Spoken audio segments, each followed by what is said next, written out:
ancestors of long ago lived in a very different concept of the world from the one that we know today. Perhaps the greatest difference was in the universal recognition that reality was spiritual, not material. That all physical and material things were suspended from spiritual causes.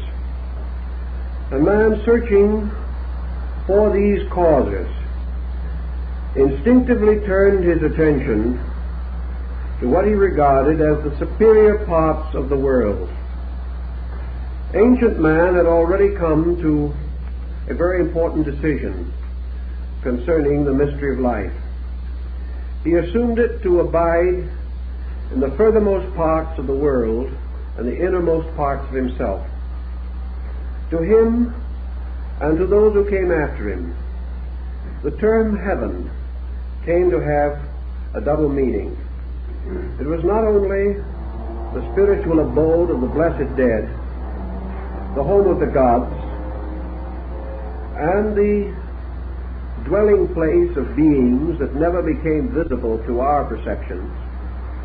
Heaven was also the great diffusion of space, this tremendous vaulted mystery that seemed to enclose the world as man knew it. Therefore, when he referred to terms such as heaven and earth, he could have more than one meaning. Heaven could be the starry firmament and all that lay beyond it. The earth could not only be the planet upon which we live, but matter, wherever diffused or distributed through the sidereal forms of things. Thus in antiquity the world does not correspond either with the solar system or the cosmic system or the planet itself. The world is a state of being, and for particular purposes the ancient regarded the world as the material state of being. He extended it outward not only to the orbits of the planets, but out into space, into all the hypothetical physical forms that might exist anywhere in the great material diffusion of matter and substance and of elements and essences. He then gradually came to conclude that there were three kinds of energies operating in all created things. The first was direct energy, which he associated with the sun, or with, perhaps more correctly, the great spiritual source of the solar life. The second was reflective energy, which he sensed as being turned from the surfaces of the planetary bodies, shining not with their own lights, but with the lights of the heavens. And a third kind of energy, which he called material energy, which emanated from the earth itself and was a kind of physical kind of energy. Thus he had three energies: spiritual, psychic, material. And he called the lowest or material energy force. And he considered force to be the dominant factor in the moving and molding of matter. He considered reflective energy, or that from the planets, as formal, or relating to the principle of form, and therefore that all compound natures which are forms are sustained by planetary energy. He then assumed that the spiritual life and power at the root of things, consciousness, essence, life per se, came from a further kind of energy which he regarded as solar, or belonging to the pure life of a sun. He then populated the firmament with suns, declaring that they were scattered like flowers throughout the great field of the sky, and that all these blazing suns together constituted the collective spiritual energy which sustained creation. These suns were what he called in those days, particularly the Chaldeans, the father fountains of all things. For these suns were like vast springs rising in the fields of eternity and watering with their life all of the structures which we call created or creation. Thus, from the beginning, he had a very spiritual concept of the universe in which he lived. All causes came from the great spiritual sources of life. He did not fully understand these sources, nor was he perhaps equipped to analyze the astronomical mystery of the cosmos. But he did live under the strong conviction that the sky that enfolded him was the source of a life which came from divine beings, and that the heavens were populated with a race of gods, and that the shining eyes of these gods watched him at all times, and they spread the mantles of their starry forms over the whole of creation. Thus religion inevitably borrowed much of its coloring from these spiritual ideals. Today we hold a somewhat contrary viewpoint. We build upward from matter. We assume our own material state to be a kind of center from which we seek to expand or spread out into space. Perhaps some do hope to find in space the answers to the mysteries of existence. But we are groping out towards spirit, whereas our ancient forebears lived forever in the acceptance of spirit. They lived forever in the realization that their little life was rounded by a vast spiritual scheme or plan. It was natural that the ancients, possessing as they did so strong and powerful an interest in philosophy, should have gradually organized the primitive opinions and convictions that had arisen in human experience.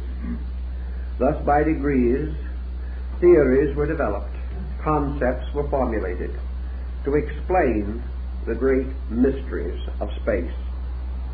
These explanations were not essentially very different from our own. We use more scientific terminology, and we have certain calculations to support our opinions. But ancient man did not differ so much from us in conclusions as we might immediately suppose. We assume that he must have been ignorant in comparison to what we know. But as we have said in other talks, primitive man seems to have possessed an intuitive power to grasp at realities. He lacked the words, he lacked the convenient terms and idioms with which to express what he had discovered or what he had felt or known. But at the same time, he has left us, perhaps crudely, but effectively, the record of his contemplations. So astrotheology must include this understanding of space, of the worlds, of creation, and of the laws governing all of these things. Perhaps one of the most complete expositions of this that we have will be found in the religions of ancient India. Here we find astronomer Brahmins, students of space and time, working with the great foundations of knowledge even as we labor today. These ancient Brahmins not only possess unusual intellectual powers, but a tremendous daring of spirit, which enable them to evolve and perfect concepts that almost overwhelm us even today. Their estimate, for example, of the length of life of a solar system was so mathematically amazing that we do not yet dare to believe it, yet we have never proved it to be untrue. All of these extensions, mathematical, scientific, rational, resulted in the gradual integration of a great concept of macrocosm-microcosm analogies of the operations of laws on different levels, and the gradual extension or expansion of the things that we know out into the great vistas of the unknown, seeking to conquer that which is beyond our sensory perception with the pure strength of our reasoning and intuitional faculties. So we have some interesting points which they made, which come within the province of our present thinking, and so we will attempt to expound at least some phases of their beliefs on these matters. To the ancient Brahmin, to the ancient Hindu scholar, space was first of all a totality, a unity. It was not an absolute diffusion going on forever and ever. It was a totality without boundaries, as far as we can conceive boundary. It was an allness that was also a oneness. For space, to these ancient people, was the ultimate answer. It was the only recourse of the mind or of the reasoning power in attempting to analyze an existence as we know it. All lines of research, all endeavor, all contemplation, moving from the familiar outward to the unfamiliar, passes gradually into a rarefied atmosphere in which mind and contemplation seem to fail. There is somewhere out there a point or a condition in which the conceivable fades into the inconceivable, the knowable into the unknowable. That which has an existence in time retires into an eternity. And in this great collective concept of ultimates, ancient man established his definition of space. Space was ultimate. Space was unconditioned, for it preceded condition. It was ultimately again unconditioned because it extended beyond condition. All things that exist arise in space and vanish into it again. Thus space, and all that it represents symbolically, is the eternal. It is that which has neither beginning nor end. It has no upper nor lower parts. It has no superior or inferior members. It goes on forever. Every part of itself full of life. Every part of itself germinal and seminal. Every part of itself capable of releasing beings from itself. It is a completely rich, inconceivable kind of earth, an invisible earth in which everything grows. And everything has its taproots in space. For from this one eternal condition, all other conditions must come. Thus this unconditioned cannot be vacuum, cannot even be continuum as we know it. It must be total fullness. Space must be the most complete of all things. There can be no lack anywhere within it, no strange bubbles in which itself it is empty. It cannot contain or consist in vacuum. It is total fullness, total allness, and it is therefore also and continuously the source of every conditioned existence. Thus space and the great field of the sky came symbolically to be associated. Space, however, was more than sky, because we must realize that the ancient did not have a material space. He did not know of space as merely the extension of matter. To him, space was essentially a spiritual fullness. But in his scientific thinking, he was not content merely to use a platitudinous definition of spirit. To him, spirit was not a theological thing. Spirit was actually a condition, an endless, eternal fullness of all things. Spirit was life, total life.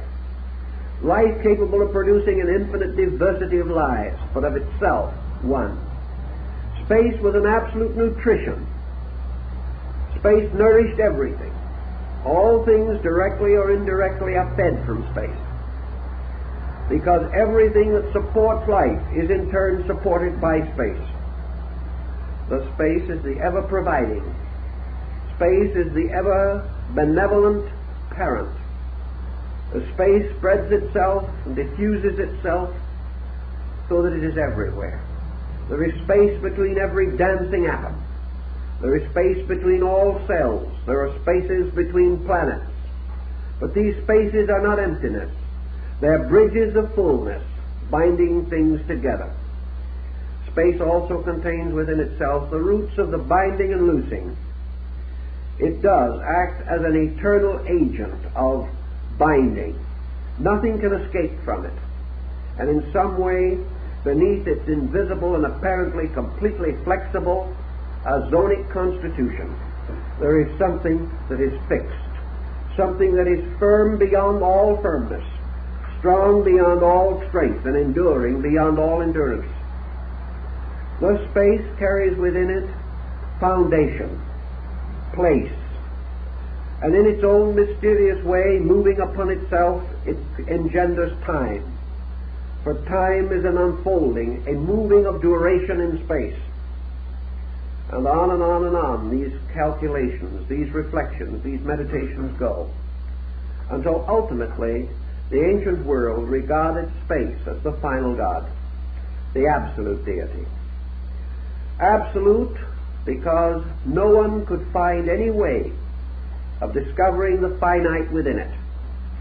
It maintained all finite things. They were parts of it, but it was totality, and the only totality. And everything that exists, when mingled with everything else that exists. These sums together can only equal space. So space is not only the place in which all things are, it is the substance from which all things come. And within it move the laws and principles by which all things are guided and directed. And in space we have great foundations, not only of energy, of time, and of duration, of extension and dimension. We have within it also the great orders of organization. Space is totally archetypal. It contains within itself an infinite diversity of patterns, for it contains every conceivable form, every conceivable structure, every conceivable radiation or pattern or design that can exist anywhere. All the different forms of flower and fauna, all these are forms which have their roots in space. Therefore space is formal also, for it contains the right of all things to have form, and it bestows form according to law. Somewhere also among these infinite diffusions of space lurked the principles of universal law and order. Here were the great patterns, not only of form and of structure, but of moral, of ethics, of all cultures and arts. All of the discoveries that man can ever make on any level or any plane must first exist somewhere in the infinite fullness of space. It was quite conceivable, therefore, that this term space had far more meaning than we give to it today. It became a symbol of the totality of life, the total and complete sufficiency of this source from which all things gain not only their right to exist, but the very elements and essences of their existence. Now this space was populated with a concatenation or order of powers. And this order of powers extended beyond any dimension that we can conceive. For just as surely as there is an infinite number of living things upon this earth, so there is an infinite number multiplied by itself of things existing in space. And in space we find the race of the giants, the race of the great divine heroes, the gods who are over worlds and over creations. And the ancients, struggling with his concepts, seeking to determine the way in which all these things operated, came upon a mysterious pattern of septenaries. Everything evolved or developed in terms of sevens. And therefore, in the very dawn of things, a septenary of powers, representing the seven primary attributes that man was able to experience concerning universal energy. These attributes, as emanations or as emergences, flowed out of space. They were the primary archetypal form generated within space.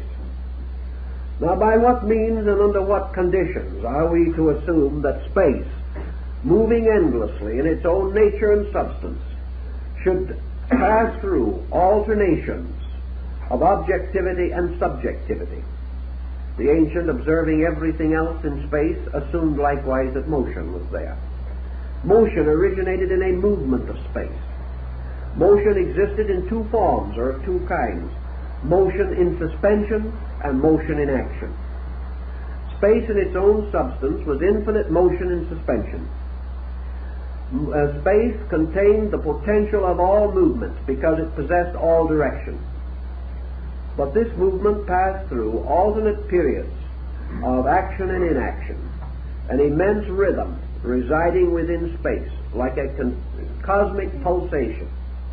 Just as the tides of the earth ebb and flow, so the tides of space are forever moving, and space is either outpouring or indrawing constantly.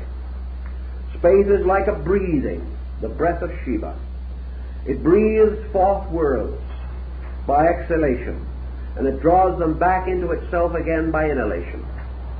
Thus everything in space is either moving from the spatial energy or returning to it again, forming great arcs and resulting in a curved continuum which ultimately ends in an infinite circle.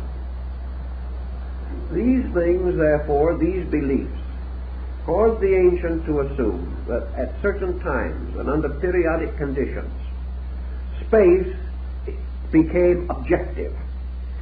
Space moved from its own pureness into the extension of itself, remained there for a time, and then flowed back again in what the ancient Indians called the days and nights of Brahma. And in the night of Brahma, the universe, space, cosmos slept. And in the day of Brahma, it came forth again into manifestation. And when it first came into manifestation, it burst forth as a radiant or glorious energy. And this glorious energy was immediately broken by space itself upon the spectrum of itself to form the great basic spectrum of 7 colors, 7 powers, 7 gods, 7 lights. So according to the ancients, when space becomes created, there comes forth from it 7 foundations, 7 immense principles of principles, dependent upon principle. 7 magnificent energies of energies, dependent upon energy. These energies are conditions of energy. And the coming forth of the 7 does not mean that space is 7 times manifested. Rather, that each of these manifestations is 1/7 of the potential of space, so that when they blaze forth together to their own total fullness, they reveal space. And these 7 became 7 great suns. And these 7 suns are totally invisible to the sight of man. They are 7 great centers of cosmic life. And they are so vast and so inconceivable that their bodies, the bodies of these 7 together, constitute all known and unknown space. They form a strange overlapping of circles and of planes or levels. But these 7 together extend beyond anything conceivable to man, for they have no actual boundaries except the boundaries of eternal space itself. These 7 great suns in turn gave birth out of themselves to 7, each one to 7 more suns. And these in turn burst forth and broke apart and radiated as 7 more, until this division took place 6 times. And the universe was filled with these blazing suns. And then came the 7th, and with the bursting of this 7th came forth that race which we call in astronomy universal suns. In other words, we haven't even gotten down yet to the point where astronomy can conceive or take over the procedure, because we are now dealing with the gradual filling of the parts of space set aside for creation with this tremendous race of solar beings. And at the extremity of the great process as we know it came forth the cosmic suns. And these cosmic suns each had its throne in the great diffusion of space. And each of these sovereign cosmic suns existed within the body of one of the greater orders, which in turn dwelt within one still superior to itself, until finally, by retiring upward through this tremendous cycle of manifestation, man returned ultimately again to space itself. Now these universal suns, each with its own power created its family, broke forth into its own manifestation as cosmic suns. And these cosmic suns in turn brought forth their progeny of lights, and these became the suns of solar systems. Thus our sun is one of these, said by the ancients to be 8 degrees removed from cause, and to be therefore one of the lesser lights of the sky, one of the smaller parts. And the other great orders of suns and their cosmic systems and their universal chains and their great space organizations became symbolized to the ancients as the great field of constellations. For these constellations to the ancients were all alive. Everything in space was alive. There was no death. And these orders above us were simply races superior to our own, races of solar giants, each in turn part of some order greater than itself. Until finally out of all this mystery and diffusion came the simple mystery of our own solar world. Now these suns in space, cosmic, universal, and beyond, each had its own progenies, and each produced its own kind of planets, and these had their luminaries. And within the orders of all these great systems, creatures came into existence. Creatures even whose names we know nothing about, but who were the citizens of vast orders infinitely greater than our own. Some of these orders were so great that our entire solar system would not be as large as one of the simple organisms evolving within one of the still greater ones. All of these speculations came finally down to man's concept of the solar deity. And the solar deity was therefore the direct focal point of all these other powers. And through the solar energy, all of the vast organism of chaos and cosmos were released into the consciousness or integration that formed our way, our planet, our solar system. Thus we have a kind of concept of space that is pretty big, one that is almost too large for us to contemplate. And within all of this tremendous diffusion, everything is unfolding and evolving according to law. And this law is not something imposed from without, but something which is natural to the energies themselves, by means of which this diffusion is maintained. All of these processes obey their own natures, and as each thing obeys its own nature, it becomes the law for those things less than itself, or that exist within its own nature. Thus the purpose of a thing becomes the law of its parts. A man living within the mystery of the solar field, therefore, follows the laws of the sun, and follows the geometry and psychology and astronomy of the solar world itself. Man contemplating these things from his own earthly position, looking up therefore into the sky and unable to contemplate the totality of this mystery by rationality, divided space into 3 stratifications. That is, suitable to his own comprehension. He recognized that there were more classifications, but they were simply beyond him. But he did see in space 3 apperceivable things, 3 qualities that he could, to a degree, comprehend. And the first of these great diffusions of the firmament he called the first motion, the primum mobile, the great motion of the world.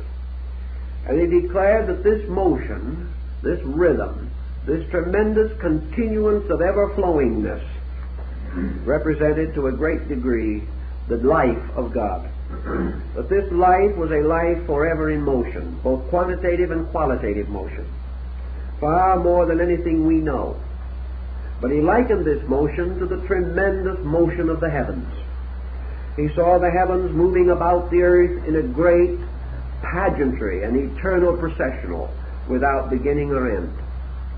Then the second division of the heavens, which he recognized, was a kind of psychic field, which was located between the first motion and the firmament. And this psychic field was the seed ground of souls. For as all spiritual things had their life in the first motion, so souls had their life in the first formative processes of space. Souls were therefore the oldest of forms, inasmuch as they were all compounds, composed of a spiritual and a material factor. The third part of this great circle of the heavens, the third concentric layer of it, the one inward and nearest to man, was called the firmament. And this firmament was a kind of wall built around space, a crystalline wall, enclosing within itself the mechanism of the solar system.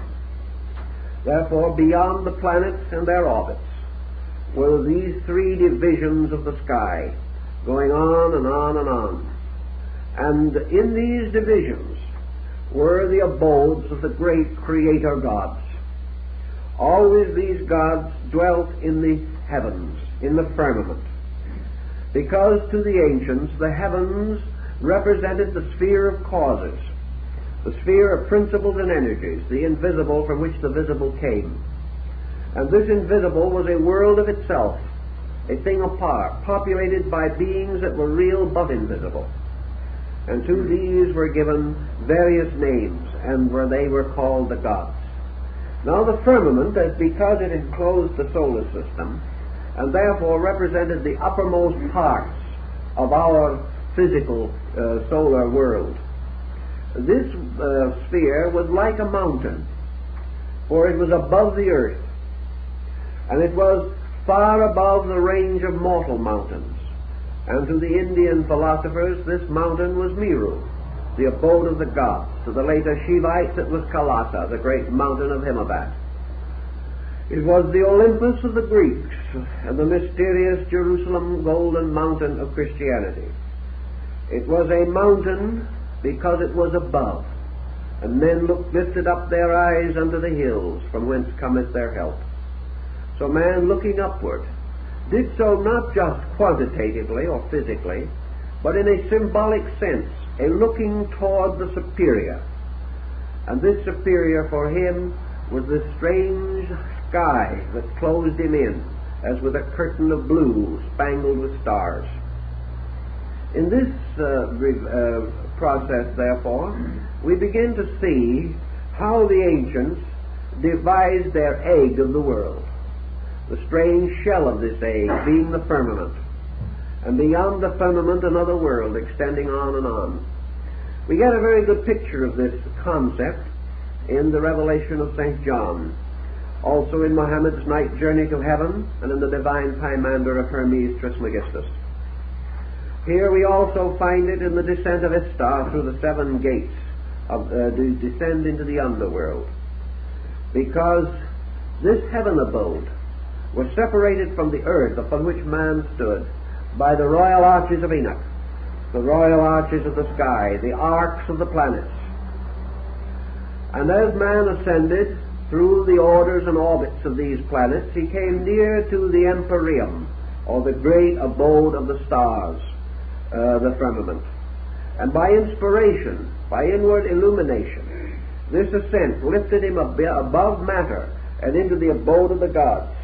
And this was represented by placing a small door in the sky, through which St. John is said to have passed in his mystical reveries to examine the world that lay above.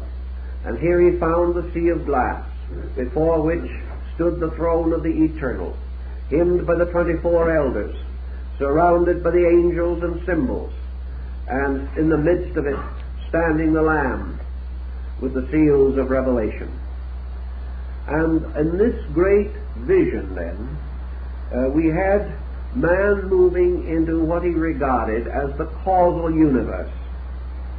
And below this causal universe, within the mysterious walls of the firmament, was a methodological universe, a universe of means, represented by planets, and finally a universe of ends, represented by elements. Thus the universe consisted of a cause moving through certain methods or means, and finally flowing into receptivities or ends, called material or substantial. Thus we find also in these ancient mythological concepts, all life, as Plato points out, falls into generation through the Milky Way, and from this, descending by the ladder of the planets, comes ultimately into material embodiment.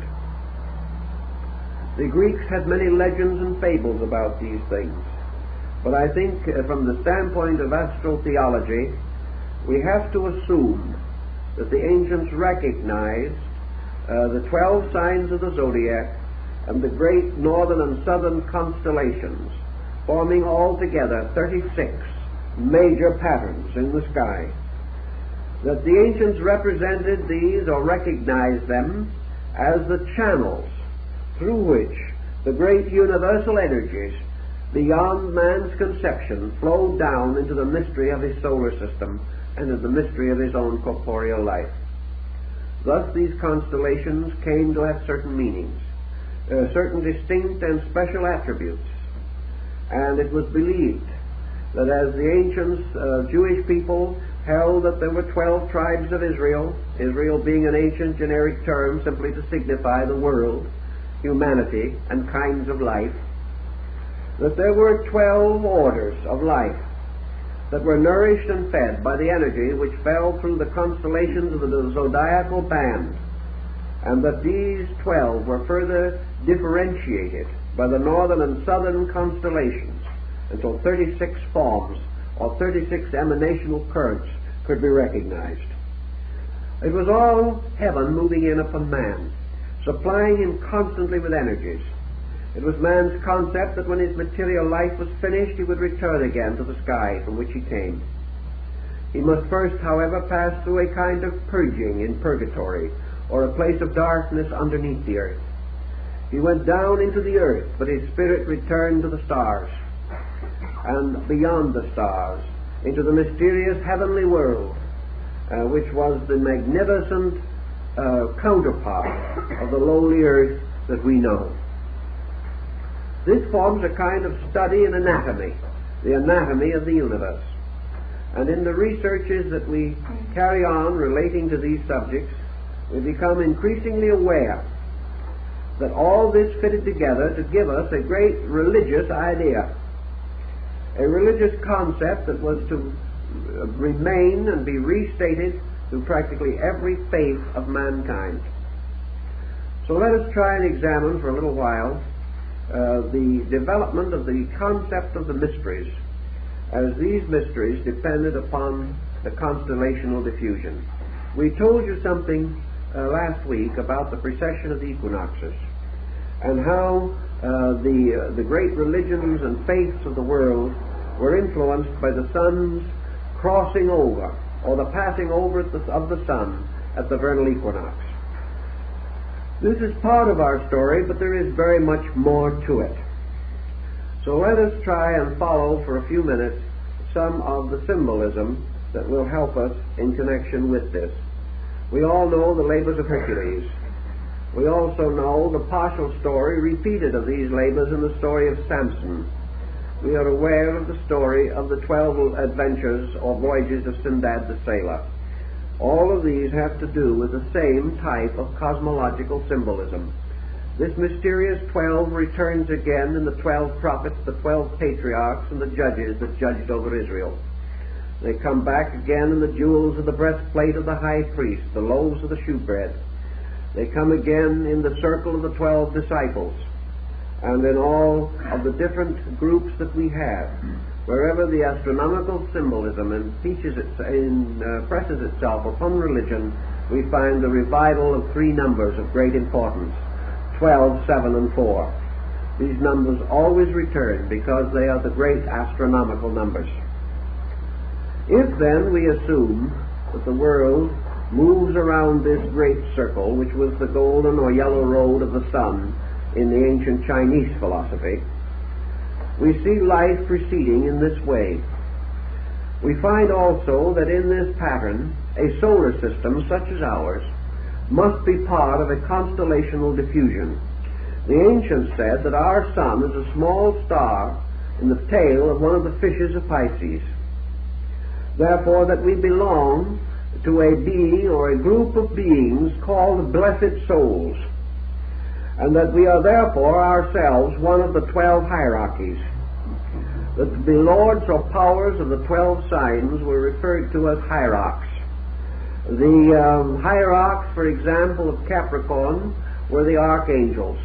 The hierarchs of Aquarius were the angels. And the hierarchs of Pisces are humanity. Humanity, therefore, is a divine being, a hierarchy. And this divine being is one of the 12 orders of life, supported by the zodiac, as we find it encircling the empyrean. Now you might say that this zodiac encircles many suns, and is made up of an infinite number of suns. So we come to a fine point that was rather carefully worked out by the ancients. This is true. Every star that forms part of the zodiacal mystery, and even those not directly within the band of the zodiac, belong in some mysterious way to these 12 hierarchs. But they are related to the zodiac in different perspectives and in different relationships. Actually, we are in the constellation of Pisces, although we do not know it. Therefore, each of the stars within a certain constellation has a certain polarization. And another star within the constellation of Aquarius has a different polarization. And as a result of that, its relation to all the other signs is different. Consequently, actually, in this great family of planets and stars, there are no two alike. Each one is in a different relationship to all the others. And each one is passing through a great cycle of growth according to the laws governing its own constellational body. For this constellational body is a superior being within which a group of suns exist and have their being. All these divisions were charted and mapped for the ancients in order to give us some concept of the magnitude of the world in which we live. Man being of the sign of the fishes, the constellation of Pisces, becomes the dominant note in connection with him. And therefore, as this was the hierarch of the blessed souls, it indicates that within this constellation, regardless of the particular sun involved with its attendant planets, there is a certain kind of growth going on, a growth unique to this particular world, to this particular sphere of growth and development. And this growth is the kind of growth that we call evolution. The fact that man and all creatures known to man must attain by a kind of growing distinguishes the hierarchy to which they belong. Man must therefore evolve, releasing from within himself by a sequence of patterns and laws the potentials locked within himself. Man is therefore placed in a world of self-improvement, a world of becoming, a world which was not known to the angels, a world that was never experienced by the archangels, because their orders of growth are different from our own. Their way of unfolding is entirely and totally dissimilar. We have therefore this strange world in which we must earn our bread with the sweat of our brow. We belong in a merit system that is peculiar to us. We belong also to a particular type of being which has within itself this great problem of ultimate assimilation. Pisces, or the sign of the fishes, is the end or the last sign of the great zodiacal band. Therefore, it is the sign which has to do with the gathering up of all other signs and all that has gone before. It is a sign that has to do with the fruition of previous labor. It is the sign which precedes the sleep or the rest of the gods. Therefore, it is the sign of the old and the end. It is the sign of things having reached destination, having completed arcs and cycles of purpose. And in this we find man living under the strange principle of retributional law, a law peculiar to his hierarchy, and a law which he must fulfill.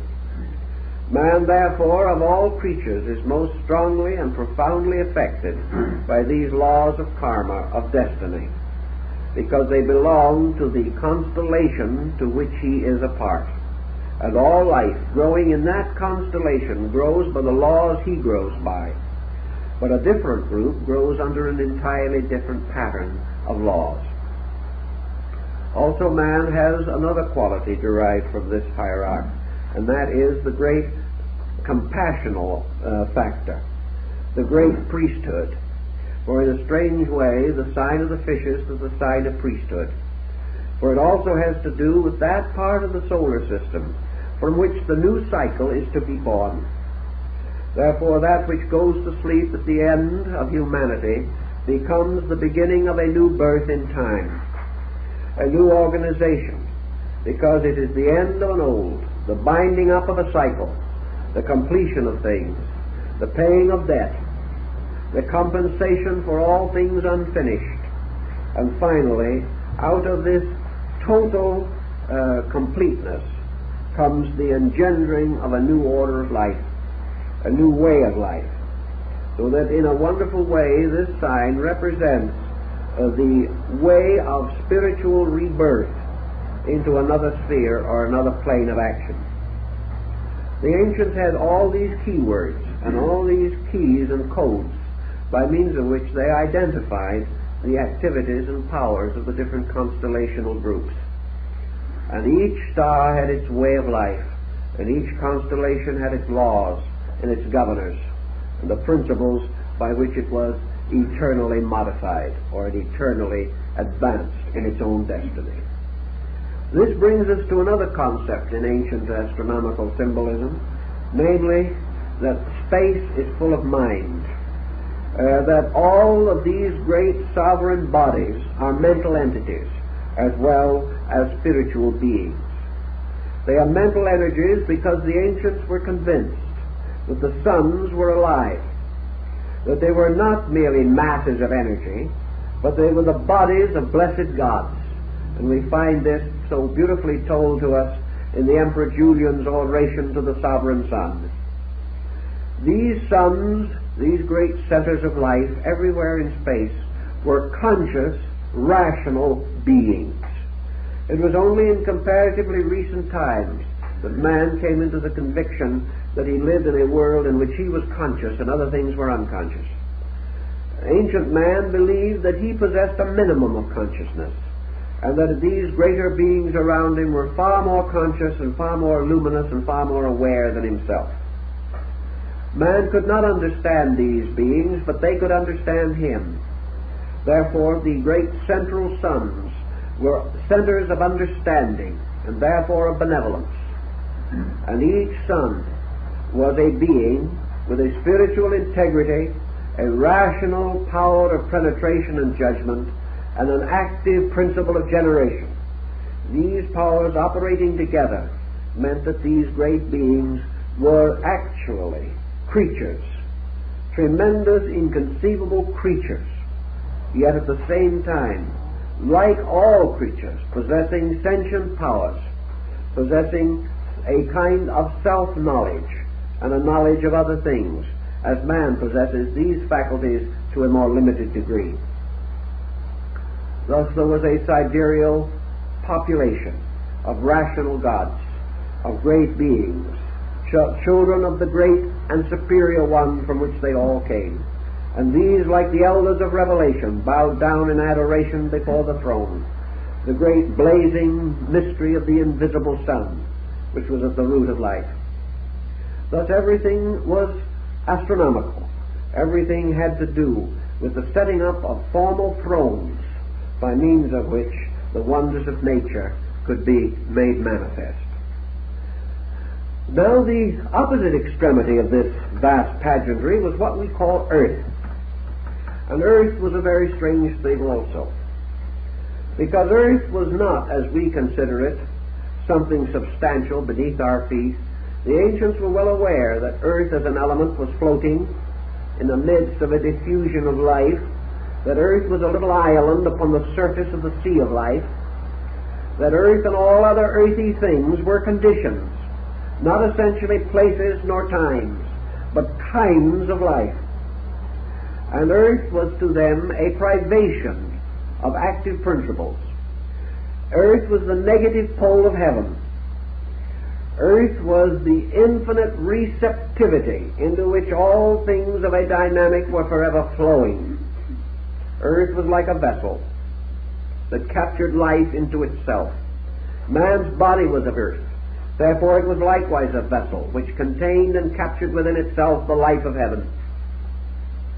All earthly things were therefore shadows, symbols, negative extensions of life, not absolutely deficient in life, but deprived of it in some way or part. Thus what we like to think of as matter was merely a temporary condition in this great mystery of life itself.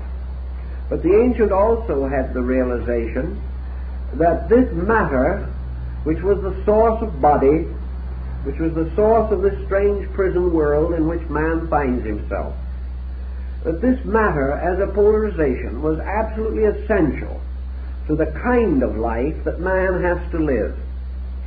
Ancient man differed from modern man in another particular. Ancient man had a wonderful acceptance. Ancient man never questioned the validity or the rightness of things.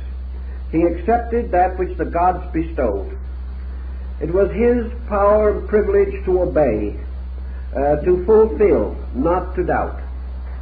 So it never occurred to him in his older days that the earth was bad, or that matter had any bearing upon materialism. He never conceived of materialism as we know it, where materialism is simply a kind of worshipping of matter, whereas ancient man worshipped light and the sun and space and the gods. But if we have become a little inclined to develop a matter fixation, it is simply because in our way of life, matter is the only thing that we can see, and only things composed of some kind of matter or containing material elements are visible to us. Pure life, pure intelligence, pure love are not visible to us, except when we clothe them in some material symbol by which they become recognizable, either through their attributes or through their propensities. But matter itself, which is body, the beginning of all bodily condition, is a receptacle which receives into itself the life and light of heaven as into another kind of earth. And from this earth the light bursts forth again through the seed, and all things grow upward from matter towards the life which is their common source. So we have elements. Elements not only on our earth, but elements throughout space. For space everywhere is polarized. And wherever in space there is this matter pole existing, it is part of matter. Therefore matter has nothing to do with our solar system primarily or our earth primarily. It is a condition that exists wherever life moves out into activity, because it represents the receptivity which must receive that activity. And without polarization, life cannot manifest itself. And the moment it is polarized, it becomes life and matter. So matter is the infinite challenge, that which must ultimately be filled with life and must ultimately again return to life. Now matter produces out of its own mysteries bodies, and bodies themselves cannot exist merely out of matter. Matter is the substance, but there must always be the sculptor. Matter is the clay for the pot, but there must always be a potter to mold the clay. So matter extends on and on through space, visible and invisible actually, where its subtler parts still transcend our perceptions. But matter goes on and on and on. It is a tremendous material from which we can build almost anything, but it remains simply a great expanse of potential. In order that this matter shall become activated, shall have the power to produce out of itself something, or to be molded or made into something, there must arise between space and matter an intermediate power. And this intermediate power the ancients called mind. And mind was the beginning of the principle of form. For mind is the power which, molding matter, organizes it into forms. Therefore, wherever mind operates upon matter, there is form. And both mind and matter disappear in the form. And there is a new compound or a new substance that seems to appear. And this new substance is a species or a kind of life. For minerals, plants, animals, men, supermen, deities are compounds of mind and matter. And wherever these compounds arise, we have the emergence of tangible, growing, unfolding forms of life. The molding of matter by mind makes many wonders possible to us. So the ancients interposed between the firmament of the fixed stars, the great spiritual agency, and the elements of the earth, fire, air, and water, the primordial elements which they knew. Between these two they placed the mysterious septenarial hierarchy of mind, and they formed this mind out of the mystery of the seven planets. And this mind became, by its original power, the thinker, by its reactional power, the reflector. And therefore, by the will of mind, by the creative action of mind, things are generated and formed. But by the reflective power of mind, things are regenerated and reformed. And when mind reaches the point in its development in which it moves from generation to, we might say, regeneration, when it passes from the conquest of matter to the revelation of itself through matter, it then moves into a level which we call psychic. And the soul is the regenerating, redeeming, transmuting power which arises from the reflective attributes of mind. So the ancients had their seven planets, which formed the rational focus. These seven planets gradually developed into the seven powers of the human mind, represented and throned in the seven parts of the brain, even as the seven powers of the spirit are located in the septenarial division of the heart. The mind, therefore, with its seven powers, became a second kind of creator, known as the demiurgus, or the God who creates formal things, in which the God of ages is to be enshrined, is to find his material sanctuary among men.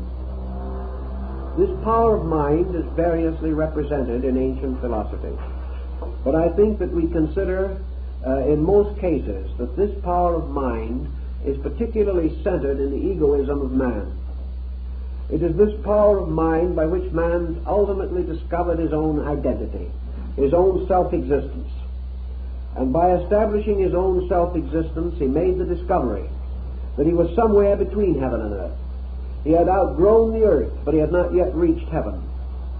And he conceived, therefore, of a ladder uniting heaven and earth, the same ladder or the type of ladder that we find in the story of Jacob and his dream. This ladder was one upon which living beings ascend and descend. This ladder was the orbits of the seven planets that extended upward from the surface of the earth to the inner surface of the firmament or the empyrean. And these seven orbits were the abodes of seven cosmocrators, or deities of creation. They were the ones who molded matter. They were the tyrants, the gods of old. They were the jealous gods of ancient nations and races. They were the ones that, moving about the earth, sought and accomplished the organization of the earth. Among them, according to the Olympian hierarchy, the parts of the world were divided and distributed. They were given their kingdoms, their temples, their sanctuaries. From them, the ancient Hindus say, came forth the continents and the races and the nations, each under the rulership of its own particular deity. But these deities in themselves simply represent the specializations of the seven powers of the mind, moving relentlessly but magnificently, ultimately to become the seven powers of the soul. Now this transformation of these seven, as first appearing focusing their energies upon matter to produce creation, and finally becoming seven doors through which creation escapes back into a spiritual state. This strange difference, the descending and ascending powers of these planetary arcs or arches, are represented through the involutionary and evolutionary motions of energy.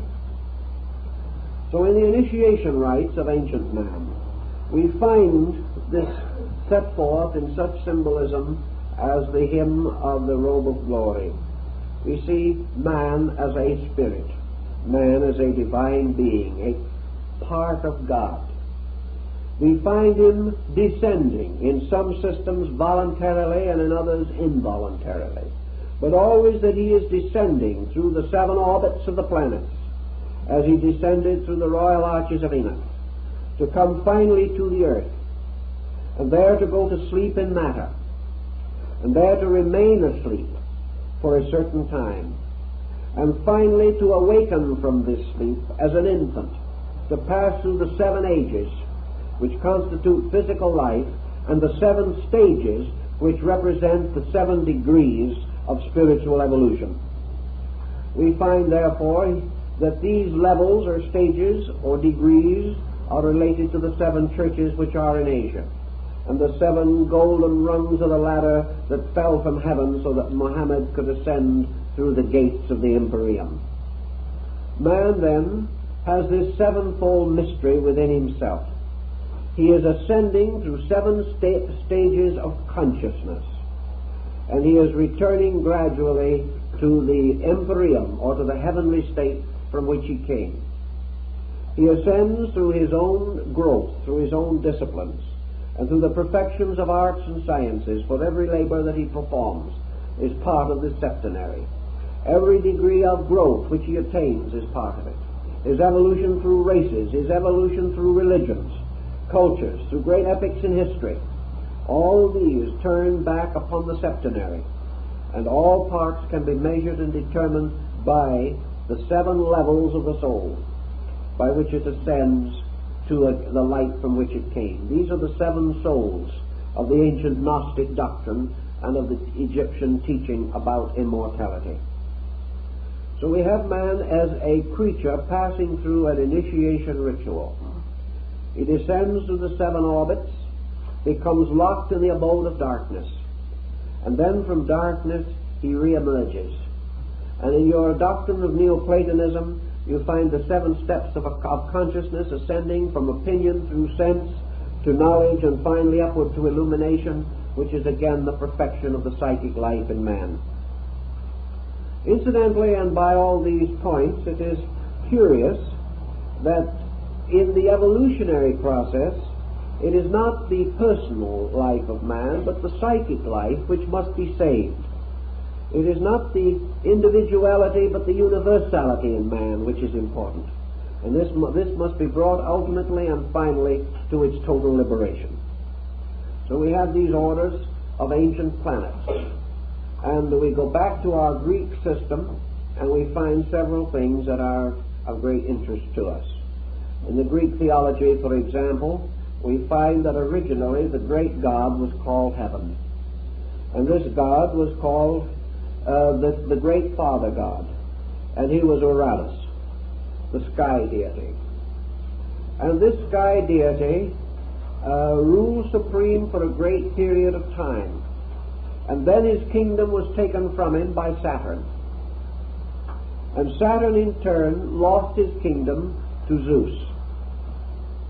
And Zeus, in order to save his kingdom and to make possible its ultimate regeneration, fashioned in a mystery and carried in a golden thigh bone the mysterious infant child Zagreus, or Dionysus, who was to be the radiant personification of the God himself. This deity, Dionysus, was for the salvation of the world. Now let us see what this all means when we start to develop it.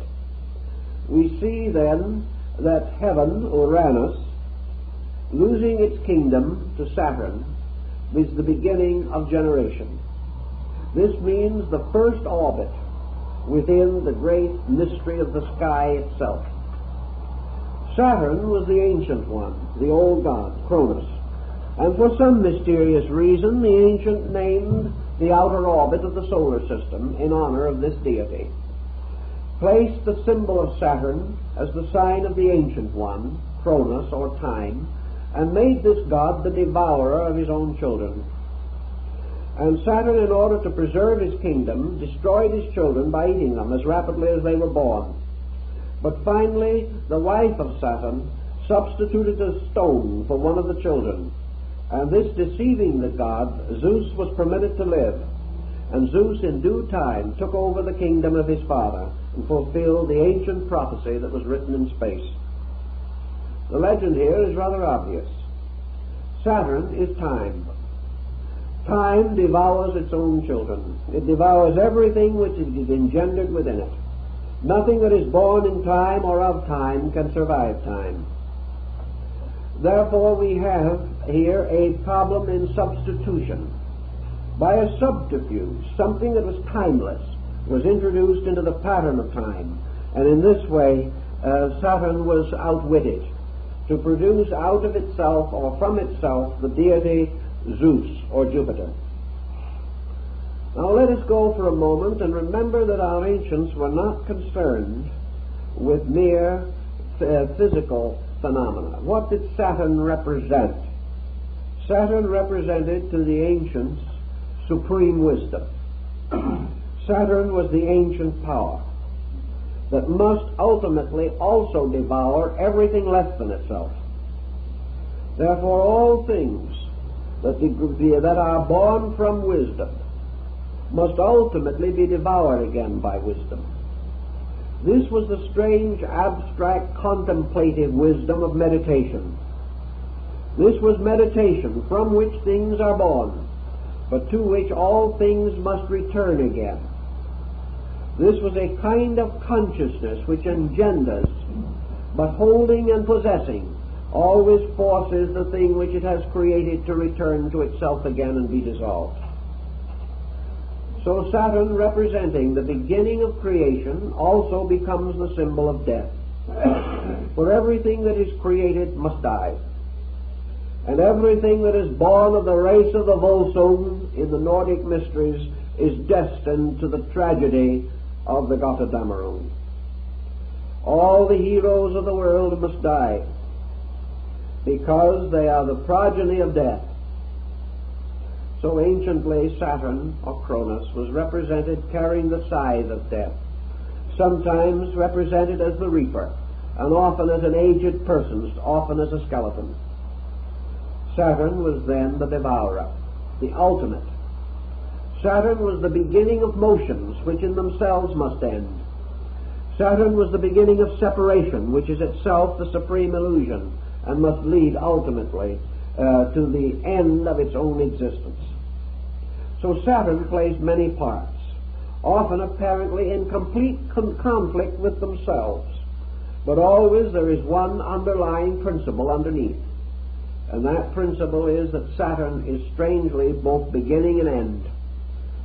Saturn is the hope and the end of hope. Saturn is death, and Saturn is everlasting life, depending upon the direction of the motions. For the ancients believed that from the rings of Saturn, souls were cast back into the empyrean or space. Saturn is the graveyard of all things, but it is destined, according to the Chinese, that all the earth shall someday be a graveyard. Everything that is mortal comes under the power of this Saturnian principle that is the absolute tyrant. And yet by another mystery, one child escaped the destruction. One child could not be devoured by the god. And what was the symbol of this child? Why did Zeus survive? This is a very interesting and knotty problem in Greek philosophy and Greek metaphysics. But it seems that Saturn gave birth out of himself to one principle that could defeat himself. And the nature of this principle we have to find in the very processes of contemplation. For in the meditational mystery, there is in the state of illumination that power which can escape death, the power that is born of death but comes to eternal life. There is in the composition of all things that which is born but cannot die. This mystery is the mystery of the soul itself, for the soul is the only thing that has a beginning in time but an eternity of continuance. Such was the Greek concept, inasmuch as the soul, outgrowing the mystery of life, was alone capable of the experience of immortality. Zeus survived the strategy to destroy him, and in time became the master of the kingdom. Now Zeus at this stage represents the infantile aspect of the soul in its, we will say, in its potential, not in its potency. And Zeus becomes a kind of autocrat. Zeus becomes a very tyrannical thing, because he is the symbol of imagination, and because he has to do with the dream of creation. And from Zeus, in his dreaming and in his mystery, there come forth certain principles and powers. And one of these principles or powers is the horn Zagreus, which is carried within his father's thigh, the mother Semele having been destroyed by thunderbolts. And this horned deity is Mars. Now Mars, therefore, is the next in our order of descending planetary orbits from the sun, from the sphere of Saturn. And Zagreus, in turn, is Mars, or the dynamic energy of the Titans, or the titanic powers which force the world into existence.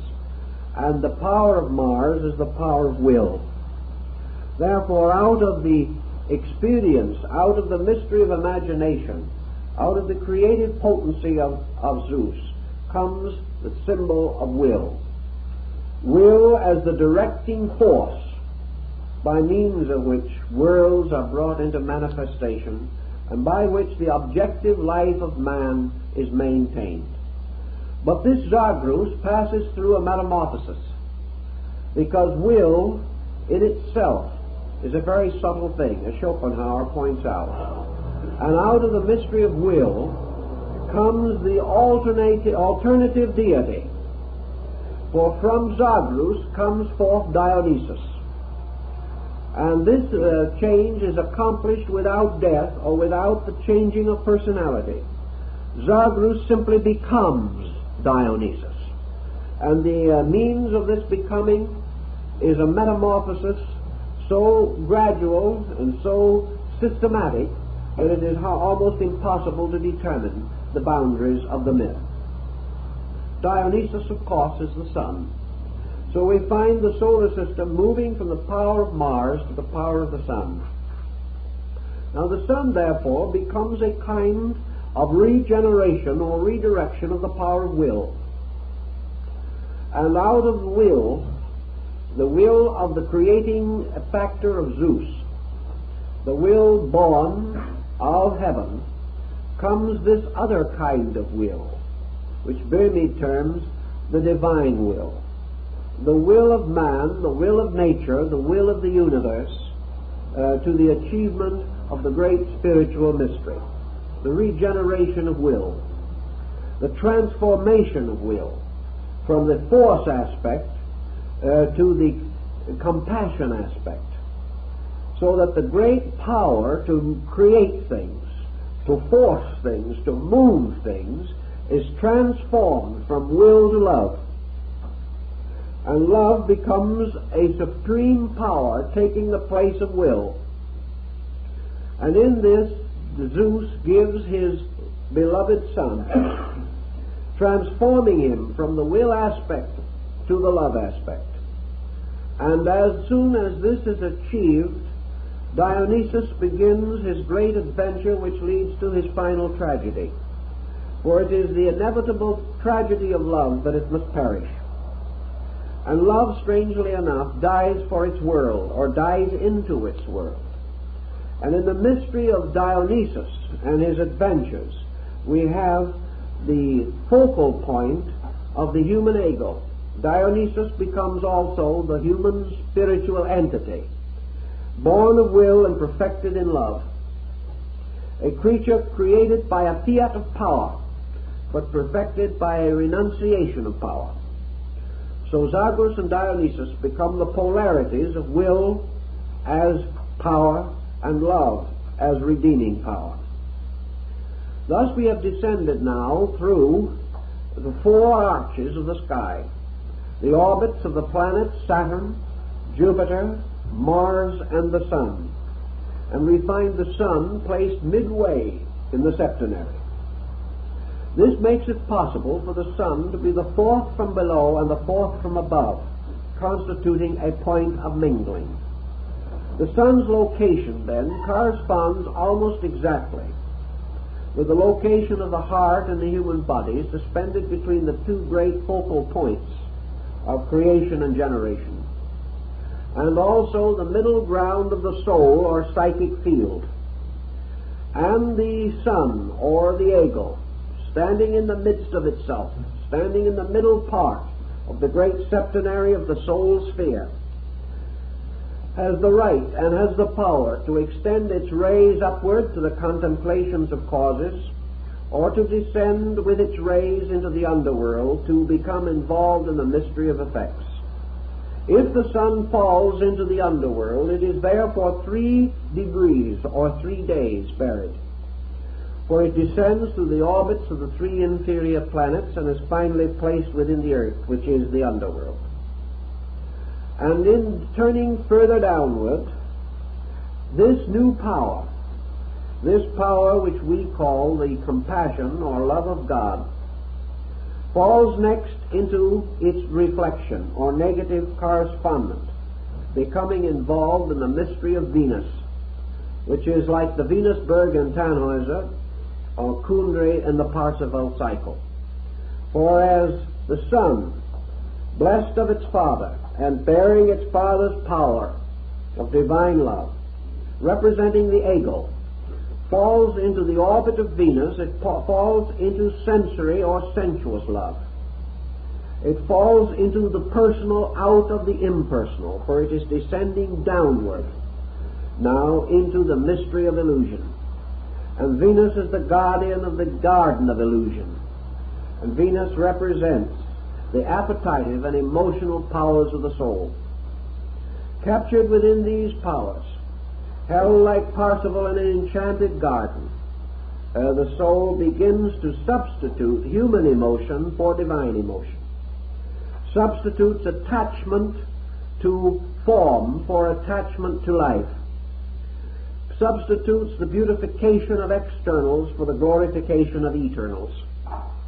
And so this great psychic entity falls into the orbit or sphere of Venus, who is the mistress of the oceans, born out of the sea, born out of Maya or the dream.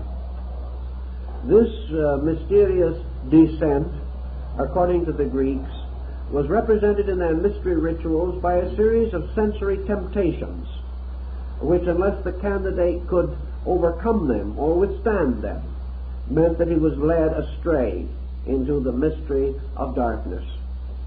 From this orbit, the psychic nature falling into generation, and now we will say clothed with the emotional power of Venus, therefore with sensory appetite and emotion, falls then into the orbit of Mercury.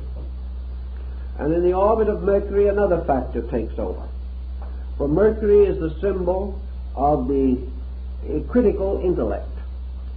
Mercury is the symbol of sensory perception, deriving its authority through the 5 senses. Thus the objective sensory perceptions of man are represented by Mercury. They are the senses which are the messengers of the gods.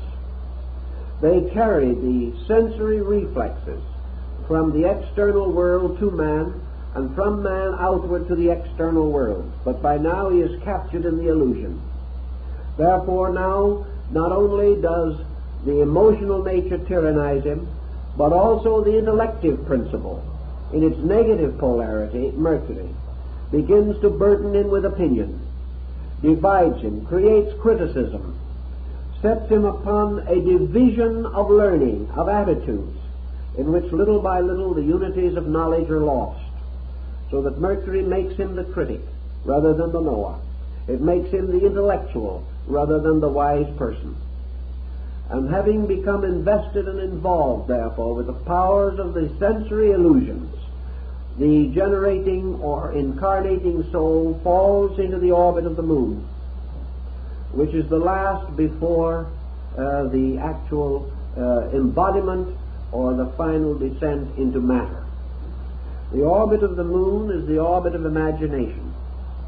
Imagination, supported and sustained by sensory perception and the amatory principle of Venus, closes in upon the individual, limiting the soul more and more to a kind of life that emerges only from within itself, or as the ancient Greeks said, placing man totally under the tyranny of his own interpretation of things.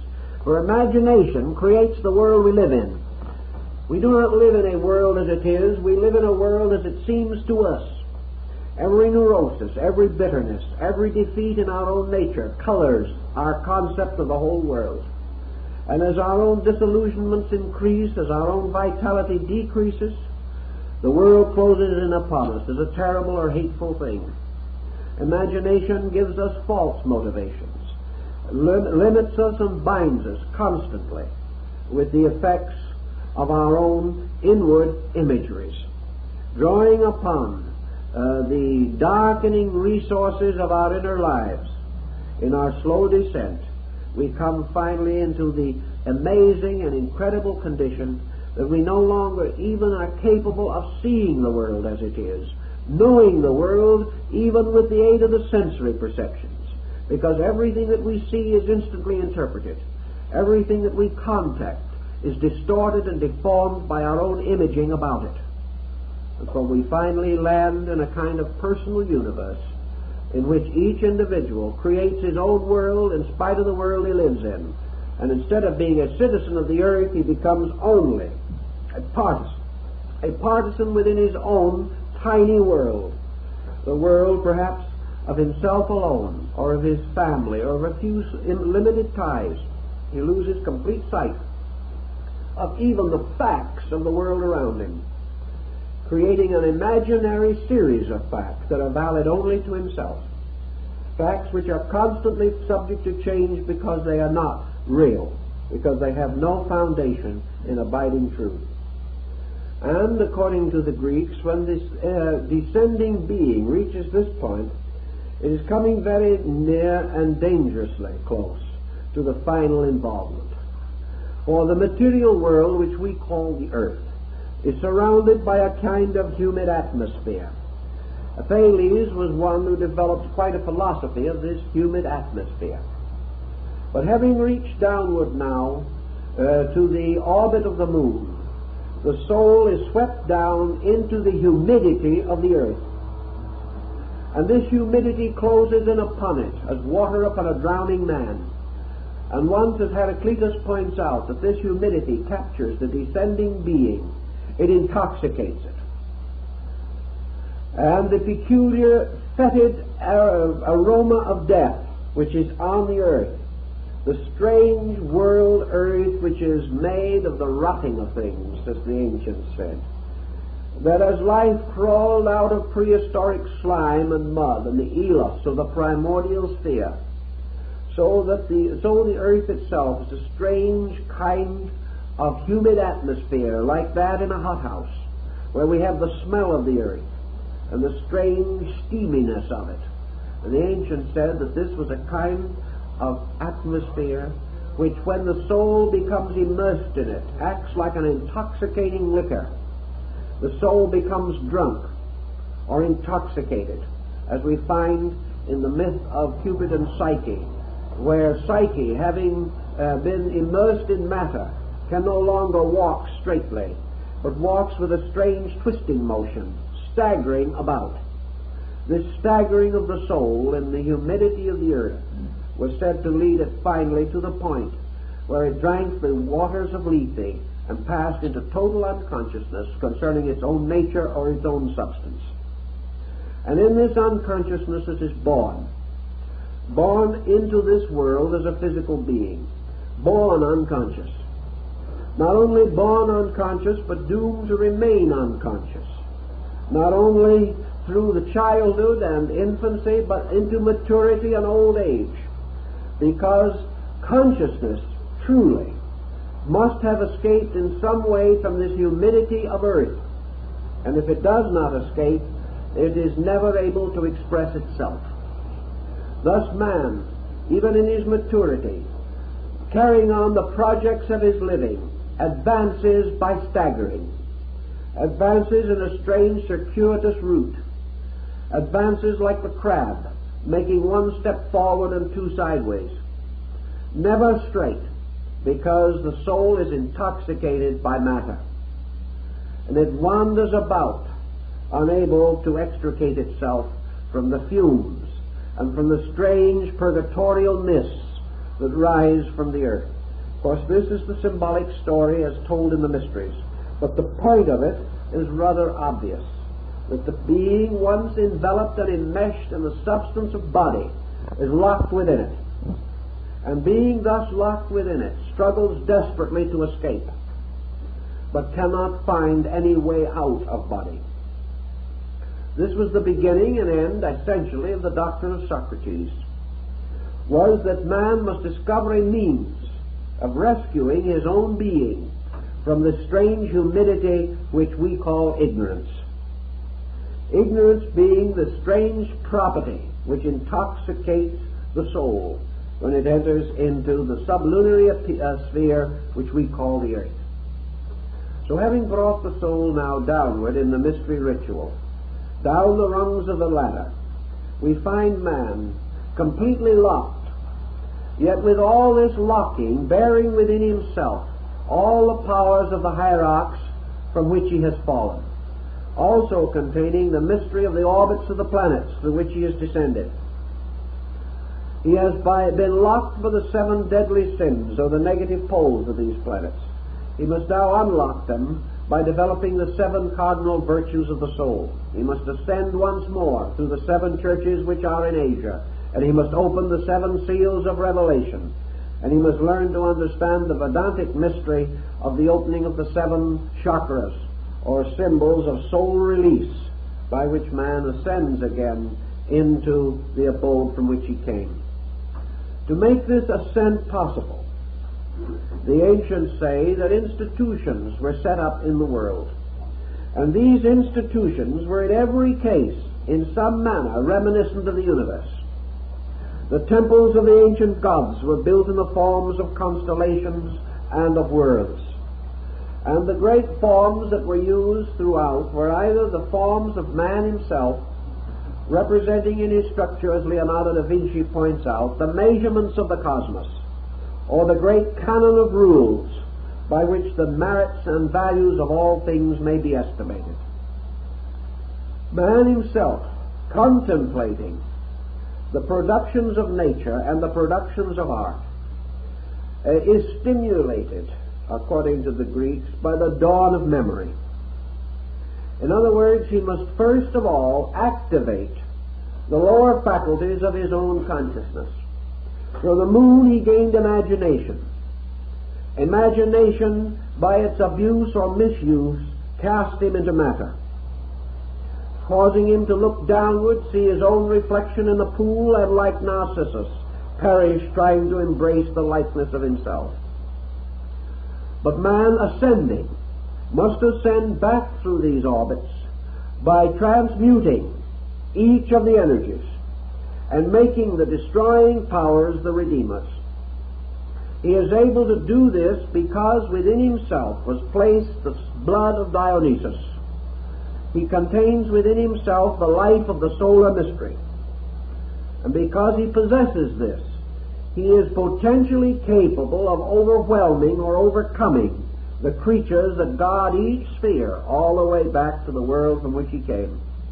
Man is greater than the angels. Man can escape because by nature, origin, and substance he is superior to the thing in which he is captured. If man had been created in or differentiated from any one of those 7 levels, he could not ascend above it. But because he was created above them all, he can be restored to his own natural destiny.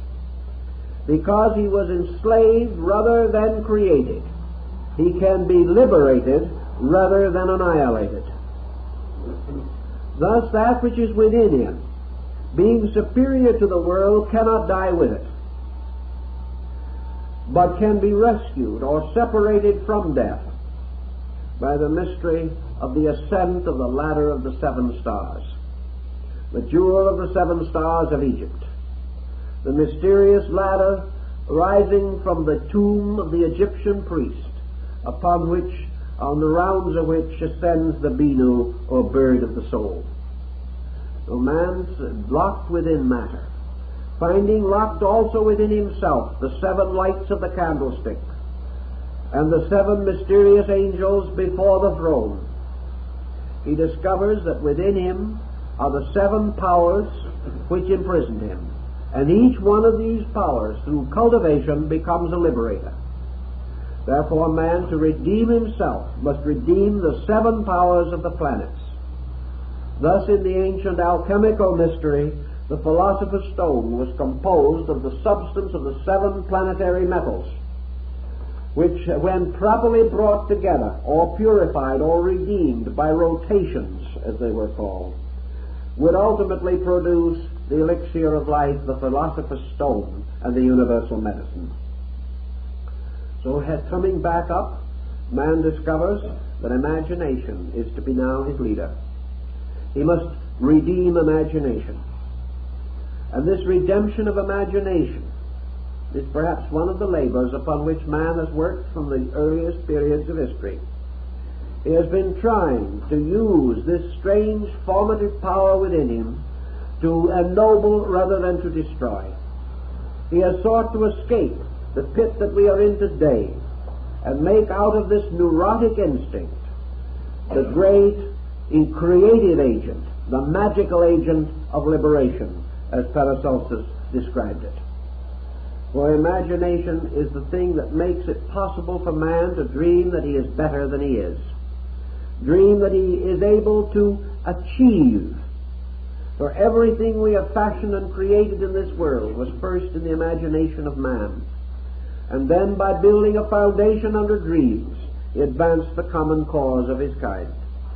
So the purification and redemption of imagination causes man to first imagine and then comprehend the magnificent integrity and order of the universe. He sees himself as a God. He sees himself as a divine creature, and is moved by this vision to become like that which he desires to be. So out of imagination then comes what the ancients would have definitely called a certain sensory organization. And on the level of this sensory organization, we probably can place the whole structure of science. For here, with the mind's lower faculties under the rule of Mercury, man begins the integration of his world. He begins these projects of the mind which seem important to him, but which in the universe are probably totally unimportant. They are important only for what they can do for man and not for what they can do for the universe. But gradually, science organizes sense perception. It takes the sensory perception away from the superficial and the obvious, organizes it, tests it, tries it, disciplines it, until finally man develops what we may term a scientific method, an orderly procedure for the cultivation of those things which he has imagined, and what poets have dreamed, scientists have caused to come about. And having therefore organized, integrated, and made methodical the faculties of sense perception, man can now use them for liberation rather than for bondage. Instead of being drowned by the senses, he makes use of them to open doors into larger worlds and to carry him forward to a still greater achievement. And in this achievement and in all these problems, he runs against an obstacle. For sense and imagination both run against the obstacle of ambition. And ambition is a powerful passion. Ambition is one of the powerful emotions associated with the negative pole of Venus. It is not ambition just to be great. It is this ambition which is the true passion of the soul, by which it is driven. And this driving of the soul by emotion leads it first to disaster and finally to redemption. For it is the redeeming, the regeneration of the emotions, by means of which man slowly emerges into a world of friendship instead of a world of fear. It is by the redemption of emotion that man becomes capable of being a friend, capable of a pure affection for life, for beings, for persons, for conditions, capable of a humanitarianism which places the common good above individual good and causes love of self to be finally dissipated by love of good. And so by degrees man takes love, which once bound him to his own ego, and uses it to release his skills, giving benevolence to knowledge, giving depth to illusion or sensation. So finally these factors all contribute to the elevation of man and the ultimate improvement of the total structure of human society. Man then returns once more to the level of the Dionysian estate, which is the orbit of the sun. And here man finally exhausts those things for which the sun stands. For the sun not only represents the source of life energy, but because it is a center of light in a field of light, it represents the primary factor of individuality. Individuality is the root of egoism. Individuality is the power of the individual to see himself, know himself, and determine for himself. So this individuality, which was once a passion to be separate, gradually leads upward in its redeeming course until it reaches itself and comes back again to the level of ego existence in the concept of the perfect human being. The individual who has carried self as far as self can go, and having so achieved and having brought self to its human destiny, the individual must go on beyond self. Man, having achieved the orbit of the sun, according to the ancient rites, had attained his potential humanity. He had transformed this potential into a potency. He was a human being. Until he has made this ascent and achieved this end, he is not truly human. Therefore, he must attain his humanity by passing through the cycles of the mysteries. The lesser mysteries being of those planets which are below the orbit of the sun in the ancient system. Having attained, therefore, to the substance of his own existence, man is instinctively and immediately moved by another consideration. The moment we become fully aware of self, truly aware, we must become aware of the relation of self to other things. A man having attained to selfhood discovers that it is not the end, that it is not sufficient that man should be alone. It is not good for man to be alone. It is not good for the individual to simply be himself, even though that self may be a rich and luminous experience. So man continues to expand upward into the heroic state of the Greeks. And in the heroic state he comes again into the influence of Mars, now upon the ascending order. For of the order of heroes are such as Achilles, a mighty warrior, Odysseus, a strong and brave man, Hercules, slayer of the Nubian lion, and many other wonderful and magnificent adventures. Mars, therefore, now represents a new kind of energy introduced. And it is this kind of energy which causes the individual to ascend to the heroic state. That which was the martial principle of aggressiveness now takes the form of man's dynamic determination to overcome the egoism in himself.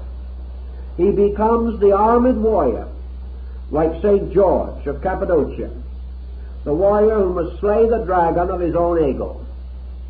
He becomes, therefore, the overcomer of beasts. He becomes the cleanser of stables. He becomes capable of capturing the girdle of the Amazons. One step by step, he achieves the heroic state, the hero represented by the man of spiritual action. Now, the man of spiritual action is the one in whom this action is both dynamic and internal. It is the action which is great enough and strong enough to break the tie of the ego. And so, like the mysterious story of Alexander, the hero cuts the Gordian knot, and in that way escapes the confusion which binds and holds the ordinary mortal. The heroic state, then, is the state of the redeemed Mars, where it makes the hero of the world. It makes the conqueror who conquers not with the sword, but with the light of truth. It is the individual who has the supreme heroic power to conquer self, and to take the sword of swift detachment and cut low the mystery of illusion. It is consequently this strange conflict of Siegfried the Dragon Slayer.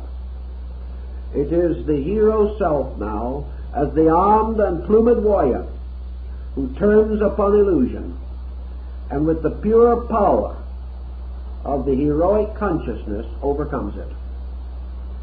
In the Greek legend, therefore, those who thus overcome and thereby achieve the reversal of the curse placed by Zadrus in the descending order, these who then ascend are reunited to the demiurgus Zeus, entering into the Jupiterian state.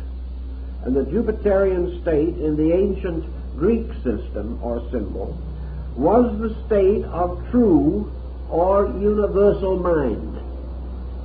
Here the individual begins to take upon his own consciousness the mind which is above ego. This is the higher monastic mind of India, the mind that transcends thinking as we know it, so that it becomes what the ancients call the legislative mind, the mind that begins to seek for and gain identity with the law. Thus, the mind on the level of Zeus is mind consciously identified with universal law, for it is by law that Zeus brought forth the world, and it is by law that man folds up the world again and puts it away. It is this power in himself by which he is able to penetrate the world and to achieve identity with the laws that govern it, and in so doing to attain the deific state of the higher Eleusinian rites. Thus, this is the law, this is the type of mind that is the pure reflective mind, the mind which in the descending arc objectified to create the world, and on the ascending arc subjectifies to experience the power above the world. Thus it becomes the abstract or creative aspect of mind. And having thus accomplished its destiny as mind, it returns to the father whom it first outwitted, and that is Saturn. And it stands upon the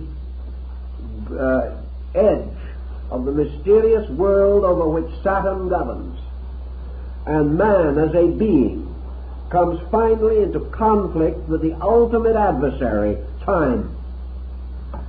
He comes into contact with the ultimate thing that says to him you must either be created and die, or you must escape creation if you would live. You can rationalize, reason, and create with the mind, but still you will die. The mind will grow tired, the mind will grow weary, and there will be gods that will take away your kingdom, no matter how wise you are. As the wise Greek once said to Croesus, the richest of kings, who said, "I have more gold than anyone in the world." And the stranger said, "Yes, your majesty, but a man with better iron will take it all." And no matter how far we go, according to the Greek cosmological concept, we come finally to the arch of Saturn, where the keeper of time and eternity awaits us. Man, to elude Saturn, or to evade, or to fulfill, or to pass through this mystery, to escape from it in some directional manner, must therefore face the mystery of death, the mystery of time, and the mystery of existence. For all of these things hang like pendants upon Saturn's splendor and emaciated structure. So man finds that he approaches Saturn, that the reaper is there to gather all that belongs to itself. And as Saturn is the father of generations, and is the one from whom all the seven mysteries of existence are suspended, Saturn can claim them all, take them back one by one. And only that which can survive the loss of the seven parts of the personality can survive. So the aspirant, the dreamer after the mysteries, then comes to the realization that the only way he can save his life is to lose it. That the only way that he can gain everlastingness is to free himself totally and completely from the illusion of existence.